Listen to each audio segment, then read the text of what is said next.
오늘 우리에게 주시는 말씀은 히브리서 11장 12절에서 16절까지 있는 말씀을 함께 보겠습니다. 2000년 전 초대교회를 살아갔던 오늘 히브리서가 기록되어질 당시에 초대교회 그리스도인들의 인사법은 마라나타였습니다. 마라나타가 주 예수여 어서 오시옵소서라고 하는 직역의 의미가 있습니다. Come our Lord. 여러분 종말하면 어떤 느낌이 드십니까?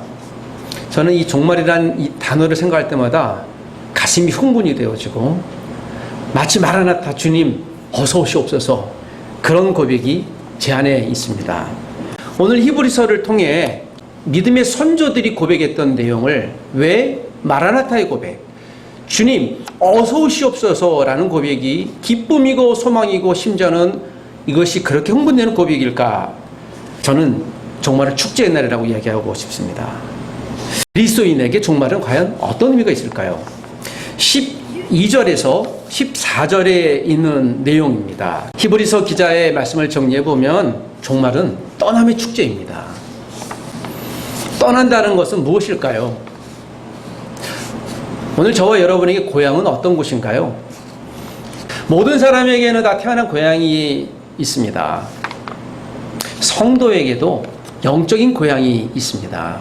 히브리서 기자는 영적인 고향이 있다. 그리고 그것은 4절에 있는 대로 본향을 이라는 말을 통해 진짜 고향, 우리가 정말 가야 될 바로 그곳, 본향, 그러므로 이것을 우리가 본적이라고 이야기할 수 있겠죠. 경상북도 군위군 우보면 이와리 465번지가 제 본적입니다. 이것을 기억하는 이유는 한 가지예요. 제 법적인 호적이기 때문에 그렇습니다. 그곳에 언젠가 우리가 다시 돌아갈 것인데 라고 하며 히브리서 기자는 우리에게 이 본향에 대한 소중함을 다시 한번 상기시켜주고 있습니다. 우리가 육체로 태어난 본적이 있습니다. 그러나 영적인 본적, 바로 그곳은 어디겠습니까? 그것을 기억하십시오. 세상을 떠나신 분들을 우리가 돌아가셨다라고 이야기합니다. 돌아가셨다라는 말은 상당히 이중적인 말이 있는 것이죠. 우리가 왔던 어느 곳에 다시 돌아갔다. 하늘의 부름을 받았다라는 표현을 쓰기도 합니다. 죽음에는 그 세 가지 종류가 있다고 그랬습니다. 하나는 육적인 죽음이죠. 피할 수가 없습니다. 언젠가 우리가 생을 떠납니다. 또 한 죽음은 영적인 죽음입니다. 하나님과 관계가 끊어진 죽음입니다. 그러나 돌이킬 수 없는 죽음이 있습니다. 영원한 죽음입니다. 영적인 죽음이 있으면 영적인 생존도 있죠. 우리가 예수를 믿고 죽거나 예수를 안 믿고 죽거나 모든 사람들은 영원히 살게 되어집니다. 성경에는 예수님이 없는 분들은 영벌에, 그래서 영원한 형벌에, 예수를 믿고 죽었던, 육체적으로 죽었던 사람들은 영원한 부활로, 즉 생명으로 라는 말을 씁니다. 오늘 이게 사복음서 기자의 의도적인 구별이라고 볼 수 있죠. 모든 사람들은 영원한 나라에 다시 부활해 사는데 우리에게 선택권을 줍니다. 여러분 천국에서 다시 만날 것을 저는 믿습니다. 히브리서 기자가 왜 본향이란 말을 썼을까요? 히브리서가 기록될 당시 AD 64년에서 68년쯤이라고 이야기를 합니다. AD 64년이면 이 유명한 사건이 있죠. 로마의 히스테리안 황제 네로가 로마에 불을 질렀던 로마 전 구역의 3분의 1을 태워버렸잖아요. 화재로 인해 자기 황제 자리가 위협받자 이 책임을 돌렸습니다. 누군가 희생양이 필요했던 것이죠. 그래서 제 두 구역에서 격리, 개토를 만들어서 살았던 기독교인들이 불을 질렀다라고 하며 무수히많은 소위 말하는 로마의 대희생, 핍박이 시작이 되어졌죠. 그날 아침에 보았던 분들은 저녁에 다시 만날지 또 내일 아침 다시 보장될지 모르는 시대가 거의 100년 이상 지속되어졌던 그런 시대가 계속되어졌습니다. 그 당시에 히브리서 기자는 그런 곤란한 핍박이 있는 또 내일이 보장되지 않은 그리스도인들에게 히브리서를 기록할 이유가 있었습니다. 당장 생존의 핍박을 받으니까요, 살려고 발버둥 쳐야 되지 않겠습니까? 그러다 보니까 당시 유대교는 로마의 한 지방 종교로 로마와 타협하며 살았습니다. 그러나 기독교인들은 오직 예수 위에는 우리 구주가 없으니 우리는 황제를 믿지 않겠습니다. 이렇게 시대에 또한 정부에 저항하다 보니 그들은 항상 소외됐고 개토에 따로 모여 살았죠. 그들이 이러한 상황 속에서 아니 유대교는 저렇게 잘 나름대로 살아있고 또 생존하는데 유대교로 다시 돌아갈까 해서 돌아간 사람도 있습니다. 또는 야 이렇게 내가 예수를 믿는데 내일이 보장되어지지 못하는 이런 상황 가운데 그러며 신앙의 회의적인 생각을 하고 심지어는 주님을 떠난 사람들도 있었습니다. 히브리서 전체 가운데 오늘 11장이 중심이 되는 소위 믿음장이라고 이야기를 합니다.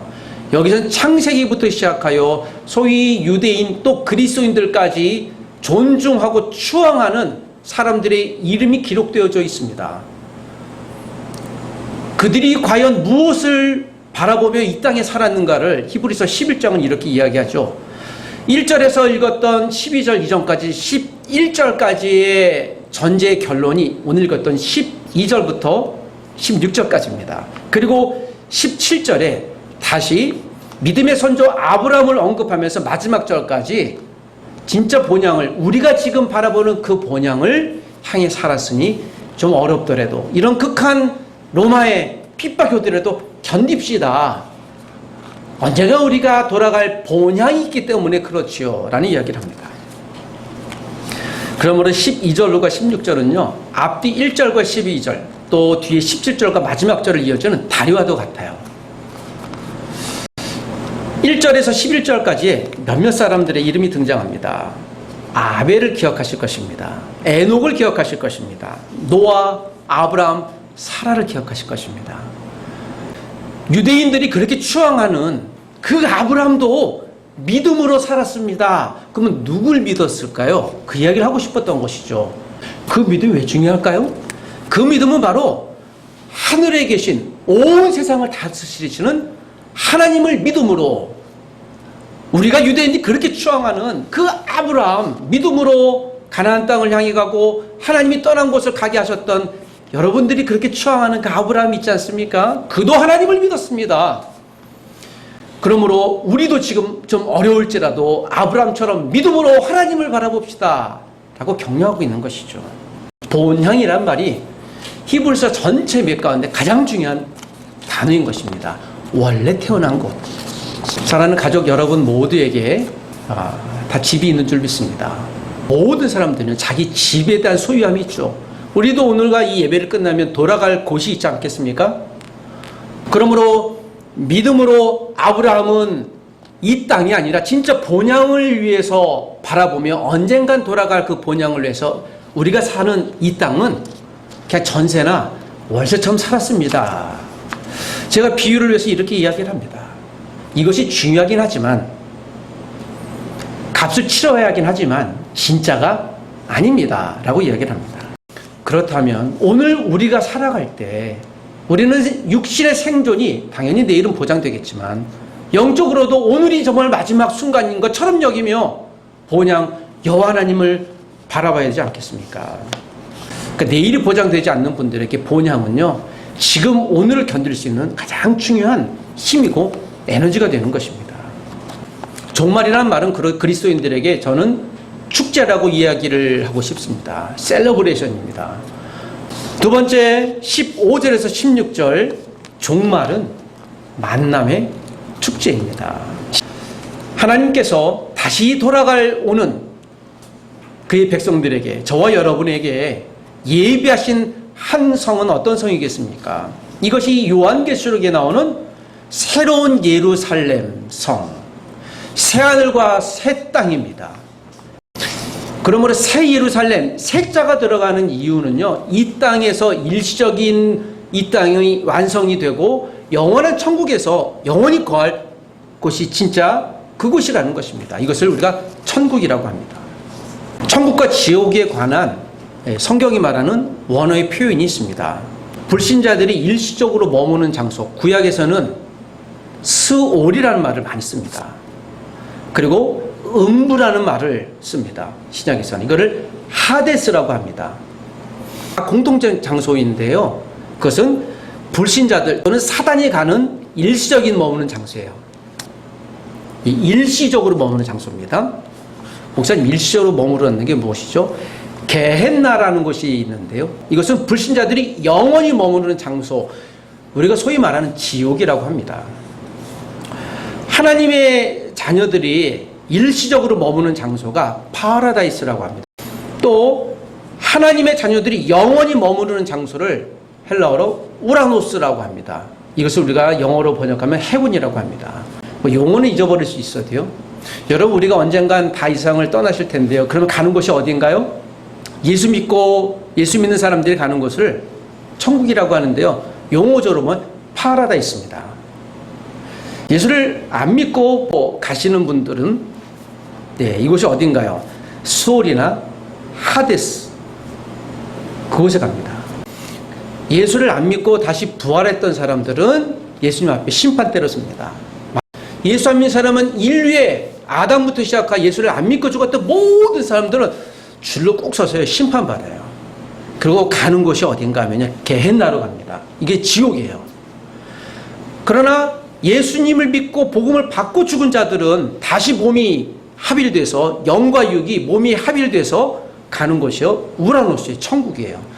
제가 이 용어를 좀 길게 설명하는 이유는 분명 천국과 지옥은 성경은 명확히 따르는 장소적인 것을 구별하며 수올이나 하데스나 아부소스나 그 당시 사람들이 이해하기에 적절한 용어로 써가면서 그것을 분명히 있다라는 것을 성경은 강조하고 있는 것입니다.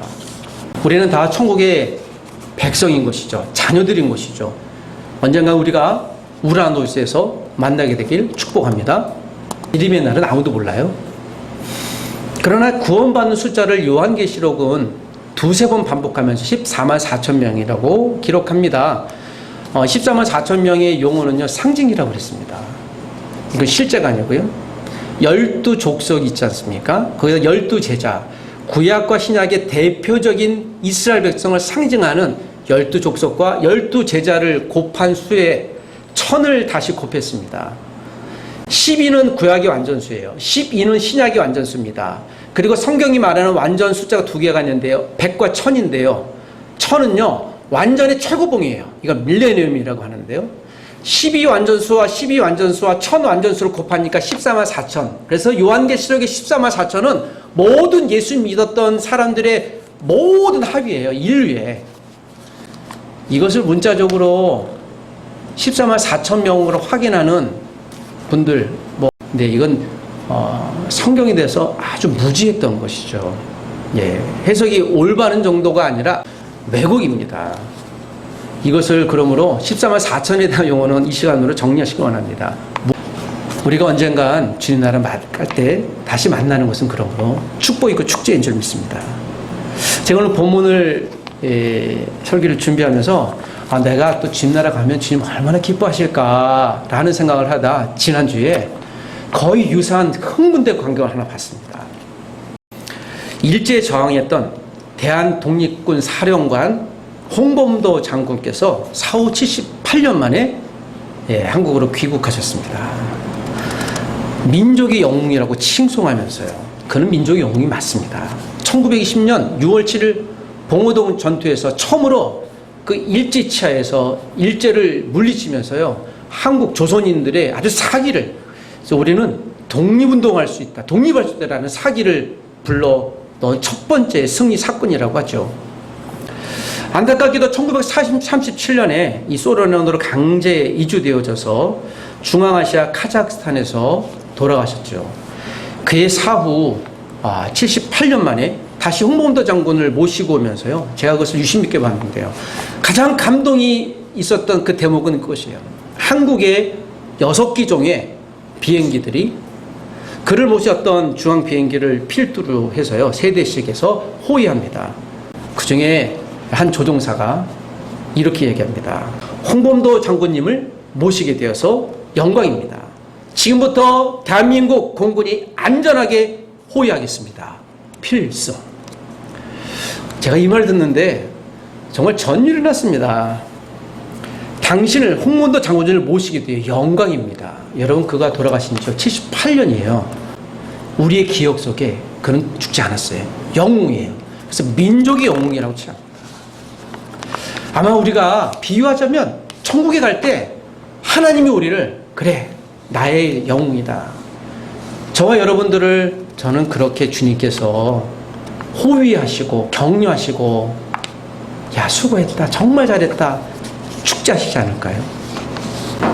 당시 홍범도 장군과 함께 살았던 주기철 목사님 있습니다. 이분도 홍범도 장군과 같이 살았던 독립투사였습니다. 그가 일제강점기에 한상동 목사님과 더불어서요 신사참배를 거부하다가 감옥에서 숨겨졌습니다. 일제 몸으로 정했던 사람이죠. 그때 수많은 교회들이 일본 왕, 그들은 천황이라고 부르는데요, 일본 왕한테 절했습니다. 교회가 여기에 대해서 참배했죠. 그렇게 숨겨진 분들이 정말 많았어요. 그런데 주기철 목사님이 이런 유언을 남겼습니다. 예수님이 나를 위해 벌거벗고 그 고통에서 돌아가셨는데 나는 어차피 죽어도 그 주님을 다시 만날 터인데 이 고통 이겨야지. 주님이 주신 내 나라 조선을 주님이 독립시켜 주실 거야. 그리고 그는 옥사하셨습니다. 주기철 목사님처럼 살아야 되겠다. 제가 순교할 자신은 없지만 그분이 가졌던 믿음의 표상, 저는 그를 하늘의 영웅이라고 이야기하고 싶습니다. 우리가 순교는 할 수 없지만 마치 주기철 목사님처럼 내가 돌아갈 본향이 있으니 그래 지금 고통스럽지만 내가 주님 다시 만날 거야. 그의 몸은 지금 소멸됐지만 그의 믿음은 다시 살아서 우리에게 주기철이라고 하는 하늘의 영웅, 이 땅에 우리의 영웅으로, 믿음의 영웅으로 등장하는 것입니다. 이 땅에서 사는 동안 히브리서 기자에게 주셨던 하나님의 말씀처럼 사랑하는 여러분, 우리 마라나타의 신앙, 주님이 다시 언제 오실지라도 마라나타, 종말의 신앙, 내일 주님이 오실 거야.